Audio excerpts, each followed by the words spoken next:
Neutrinos go faster than the speed of light. For about a century, most of the scientific community has bought into Albert Einstein's theory of relativity. Among other things, that theory holds that nothing can go faster than the speed of light in a vacuum. Well, that turns out to be false. Neutrinos have now been clocked at going faster than the speed of light in a vacuum. The nature of science is such that most things that most scientists have believed have turned out to be false. For science to work, there have to be universal laws that are knowable. To be a universal law, a law must be applicable at all times and in all space. Unfortunately, most people have finite lifespans, and devising experiments to prove universal laws is difficult. Well, actually, it's impossible.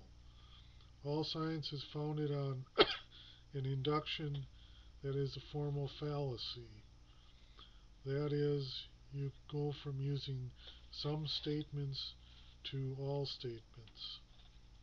Although textbooks will have to be rewritten, this will be similar to the situation with regards to Newtonian mechanics.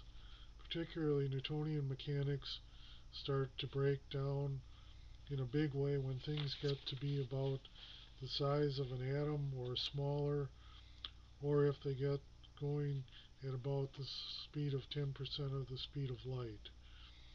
If you want to plot the trajectory of a bullet or the travel of the planets, Newtonian mechanics work just fine. Theoretical things could now happen, such as time travel. However, this is not particularly likely. If you want to release an amount of energy equal to the energy of an exploding star, you can open up a wormhole, but I wouldn't want to be around when you release that amount of energy.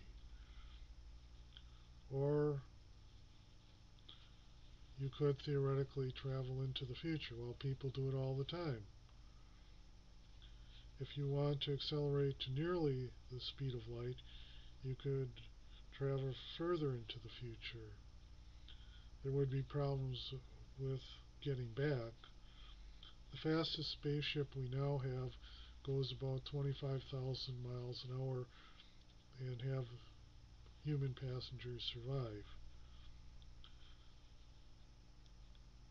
So comparing the current speed of our current fastest human-bearing spaceship to the speed of light is the equivalent of comparing 0.134 inches to 100 yards the length of a football field. To accelerate people at 1 g of force to 90% of the speed of light would take about a half year and would have to be done of a distance about 200 times the distance of Pluto to the Sun. As you increase speed, problems increase. So, for example, if you walk across a room, you usually do not take into account air resistance. When an object falls from orbit, the temperature due to the heat resistance can burn the object up. There is an old story used by motivational speakers about, according to the laws of aerodynamics, bumblebees cannot fly. Well, bumblebees can fly. The reason for this discrepancy is that calculations that would be necessary to describe the aerodynamics of bumblebee flight would be just too cumbersome to use in making calculations about how airplanes fly. Our laws of aerodynamics are adequate for the purpose of making calculations about airplanes, but they break down with objects the size of a bumblebee. You can keep your equals mc squared t-shirt. That only has to do with the interrelationship of matter and energy.